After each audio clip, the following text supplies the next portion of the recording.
नमस्कार, आपका अखबार के YouTube चैनल पर आपका स्वागत है। मैं हूं प्रदीप सिंह। पंजाब हाथ से निकल रहा है। आज़ादी के बाद का सबसे बड़ा धर्म परिवर्तन का अभियान पंजाब में चल रहा है इस समय, और सब सोए हुए हैं। ख़ासतौर से SGPC सबसे ज़्यादा धर्म परिवर्तन करने वालों में हैं सिख। सिखों की आबादी लगातार पंजाब में घट रही है। एक मोटे अनुमान के अनुसार, हालांकि ये कोई ऑफिशियल फिगर नहीं है, ये अंदाज़ा है कि लगभग 20% आबादी ईसाई बन चुकी है, जिसमें कितने क्रिप्टो क्रिश्चियन हैं इसका किसी को पता नहीं है। जो बन चुके हैं क्रिश्चियन लेकिन घोषित नहीं करते। लंबे समय के बाद भारत सरकार जागी है। 2 दिन पहले इनकम टैक्स डिपार्टमेंट ने 50 जगहों पर छापे मारे। ये छापे जालंधर, कपूरथला, अमृतसर, नया चंडीगढ़, मोहाली, इन सब शहरों में छापे मारे गए। 50 अधिकारियों की टीम इन छापों में शामिल थी। और छापे किसके यहाँ मारे गए?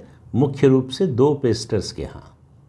एक बजिंदर सिंह, दूसरा हरप्रीत देओल। हरप्रीत देओल कपूरथला का है और बजिंदर असल में हरियाणा का है और जाट है। ये एक हत्या के आरोप में जेल में बंद था। जेल में ही इसने धर्म परिवर्तन किया, ईसाई धर्म स्वीकार किया और उसके बाद निकल के ये काम करने लगा। जो देओल है, हरप्रीत देओल है, ये दूसरी पीढ़ी का पेस्टर है। इसके पिता भी ये काम करते थे। इनकी लाखों की फॉलोइंग है। ये करते क्या हैं? ये प्रार्थना सभा में चमत्कार दिखाते हैं। ये मिरेकल हीलिंग का दावा करते हैं कि मुर्दे को जिंदा कर देंगे, कैंसर ख़त्म कर देंगे, और उसका वीडियो बनाकर सोशल मीडिया पर डालते हैं। उससे हज़ारों लाखों फॉलोअर बनते हैं इनके। और हालत ये है कि विधानसभा चुनाव के समय कांग्रेस के बड़े बड़े नेता इनकी प्रार्थना सभाओं में, इनके कार्यक्रमों में जाते थे। आम आदमी पार्टी, अब उनकी सरकार बन गई है, आम आदमी पार्टी की ओर से इनको अभय प्राप्त है। इनके खिलाफ कोई रोक टोक नहीं है। तो ये धड़ल्ले से जो है धर्म परिवर्तन करा रहे हैं। तो इनकम टैक्स डिपार्टमेंट ने किस लिए छापा मारा? 3 चीज़ें पता करने के लिए। एक, टैक्स चोरी, दूसरा चर्च से मिल रही फंडिंग, और तीसरा फॉरेन फंडिंग, जो कि इनको काफ़ी मिल रही है। बजिंदर की जो संस्था है उसकी 15 शाखाएं हैं। 7 पंजाब में हैं, उसके अलावा अमेरिका में, कनाडा में, इंग्लैंड में, दुबई में, और बिहार, मुंबई और कोलकाता में यहाँ पर शाखाएं हैं। ये जो सभा करते हैं, प्रार्थना सभा करते हैं, ये 5,000 रुपये पर पर्सन चार्ज करते हैं। और इसको कहा जाता है कि आपकी एप्लीकेशन लग गई है। कहाँ लग गई? ऊपर वाले के यहाँ लग गई। अब जो लोग इसको नहीं मानते वो मजाक उड़ाते हैं और पूछते हैं कि भाई, अगर मिरेकल हीलिंग कर सकते हैं, ये इतनी ताकत है, तो पोप की मिरेकल हीलिंग करके उनका घुटना क्यों नहीं ठीक कर देते? लेकिन ये सब हंसी मजाक अपनी जगह पर है। ये मामला बड़ा गंभीर है और ये रुकने वाला नहीं है। SGPC जो सिखों की एक तरह से कहें धार्मिक दृष्टि से सर्वोच्च संस्था है, वो कंबल ओढ़कर सो रही है। उससे कोई फ़र्क नहीं पड़ता। बीच बीच में जब ज़्यादा हल्ला मचता है तो एक आध बयान दे दिया जाता है, कुछ बोल देते हैं। उसके अलावा कोई प्रयास नहीं। जो कन्वर्ट हो गए हैं उनसे मिलने, उनसे बातचीत करने, उनको वापस लाने की कोई कोशिश नहीं है। क्यों कोशिश नहीं है? और क्यों मैं कह रहा हूँ कि ये रुकेगा नहीं? मैं पक्के गारंटी से कह रहा हूँ कि ये रुकेगा नहीं, क्योंकि ये आसान नहीं है रोकना। ये लोग जो कर रहे हैं उसके खिलाफ कानूनी कार्रवाई तो की जा सकती है अगर कानून का उल्लंघन कर रहे हैं जहाँ जहाँ पर। लेकिन इस चलन को, इस ट्रेंड को रोकना जो है बहुत कठिन है। ये गांव-गांव तक फैल गया है। गांव में पुलिस इंस्पेक्टर, टीचर, दर्जी, खेतिहर मजदूर, इस तरह के लोग हर रविवार को प्रार्थना सभा का आयोजन करते हैं। उसमें उपदेशक के रूप में ये लोग जाते हैं। तो ये मामला ऐसा नहीं है कि कुछ लोगों तक सीमित है। अब इस पर आता हूँ कि क्यों ये रुक नहीं सकता। उसकी सबसे बड़ी वजह है पंजाब की सामाजिक व्यवस्था। वैसे तो पूरे देश में है, लेकिन पूरे देश में उतनी ख़राब नहीं है जितनी पंजाब में है। तो 2 कारण हैं। उनमें पहला कारण है ये जो चमत्कार का दावा होता है, ये सब फर्जी होता है। पहले से तय किए हुए लोग होते हैं उनसे अभी एक मामला फंस गया था कुछ समय पहले मुंबई का, जिसमें एक बच्चे को, किसी के बेटे को कैंसर था, हीलिंग का दावा किया, आखिर में उसकी हालत ख़राब होने लगी तो 80,000 की मांग की, कहा मर गया है इसको ज़िंदा कर देंगे, और आखिर में उनके इलाज से वो बच्चा नहीं मर गया। तो इस तरह के कई मामले हैं। बजिंदर पर 2018 में बलात्कार का आरोप लगा था, फिर भी वो खुला घूम रहा है। ये सब करने के बावजूद उनके खिलाफ सवाल ये है कि लॉ एंड ऑर्डर स्टेट के हाथ में है, जब तक राज्य सरकार का सहयोग नहीं होगा तब तक कुछ होने वाला नहीं। राज्य सरकार को कोई इंटरेस्ट नहीं है। अगर लोग क्रिश्चियन बन जाते हैं, पूरा पंजाब ईसाई बन जाए, उनको कोई दिक्कत नहीं है। ये है आम आदमी पार्टी की सोच, ये है उनकी विचारधारा। लेकिन क्यों ऐसा होगा? पहला कारण मैंने बताया, ये जो मिरेकल हीलिंग की बात करते हैं, कम पढ़े लिखे अनपढ़ लोग, जिनको समझ नहीं है, जिनके पास कोई रास्ता नहीं, कोई विकल्प नहीं है, कोई वैकल्पिक व्यवस्था नहीं है जो उनकी मुसीबतों का, उनके संकट का, उनकी समस्या का हल करे, तो यहाँ वो अपना हल खोजते हैं। उनको लगता है कि कोई तो है जो हमको समझ रहा है, कोई तो है जो हमारी समस्या को हल करने की कोशिश कर रहा है। उस चक्कर में स्टेज पर ऐसे लोग लाए जाते हैं कि चल नहीं पा रहे हैं, दोनों पैर खराब हैं, व्हील चेयर पर आए और जो है चमत्कार किया पेस्टर ने और उठकर चलने लगे। इस तरह के सैकड़ों केस मिलेंगे और वो देखने के बाद लोगों को भरोसा हो जाता है कि बिल्कुल सही बात है। उसके पीछे जो फ्रॉड है, जो प्लानिंग है, उसको समझ नहीं पाते। दूसरा मामला, इसके खिलाफ तो आप कानून बना सकते हैं, अंधविश्वास के खिलाफ कानून बनाकर इसे रोका जा सकता है। लेकिन जो दूसरा मामला है वो बड़े सामाजिक बदलाव के बिना नहीं रुक सकता।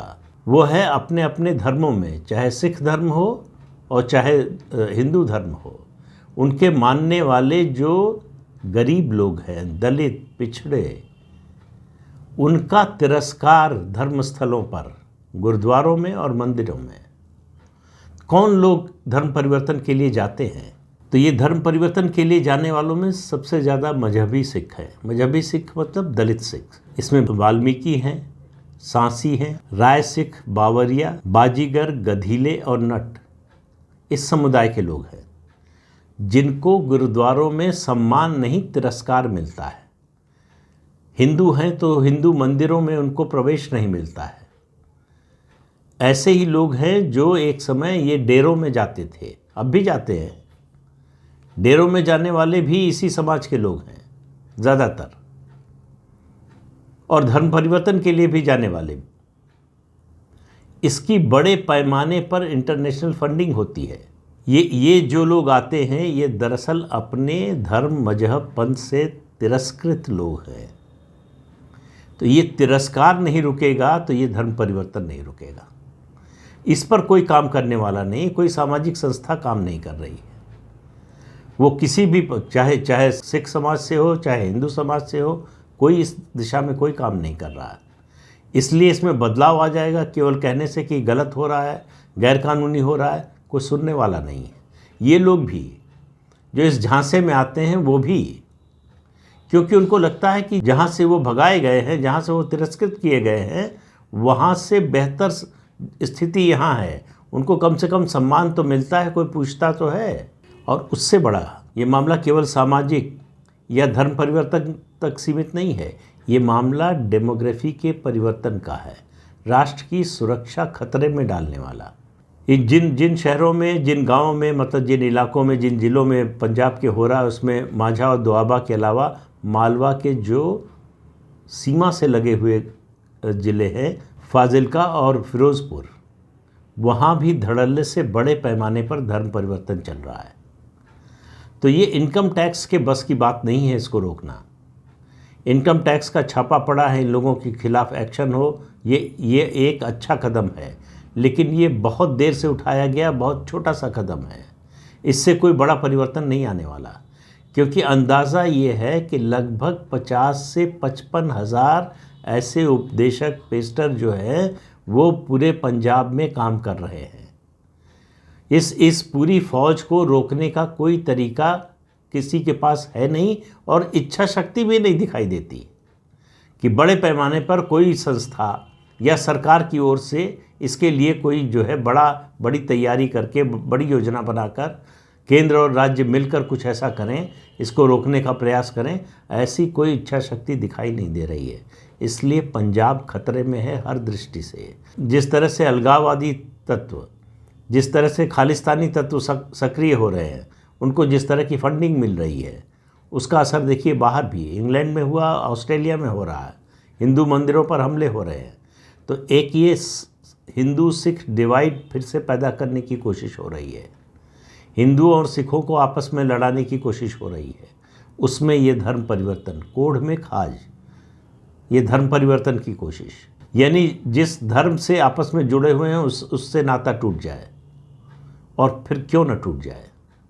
अगर आप सम्मान नहीं दे सकते, आप और कुछ नहीं दे रहे हैं, कम से कम सम्मान से बात तो कर सकते हैं। धर्म स्थल पर किसी के साथ भेदभाव क्यों होना चाहिए? क्यों किसी को गुरुद्वारे में आने से रोकना चाहिए? क्यों किसी को मंदिर में आने से रोकना चाहिए क्योंकि वो फला जाति का है या फला समाज से है? ये जब तक दूर नहीं होगा, ये कुरीति जब तक रहेगी, ये बुराई, ये कमी, ये बीमारी जब तक रहेगी, तब तक परिवर्तन नहीं होने वाला। और पंजाब के जो हालात हैं उसको देखते हुए लग रहा है कि जब तक समझ में आएगा, जब तक चेतेंगे सब लोग, तब तक बहुत देर हो चुकी होगी। तो आज के अंक में इतना ही। अगले अंक में फिर मिलेंगे किसी नए मुद्दे के साथ। तब तक के लिए अनुमति दीजिए। आपसे अनुरोध है कि चैनल देखिए, शेयर कीजिए, लाइक कीजिए और सब्सक्राइब ज़रूर कीजिए। नमस्कार।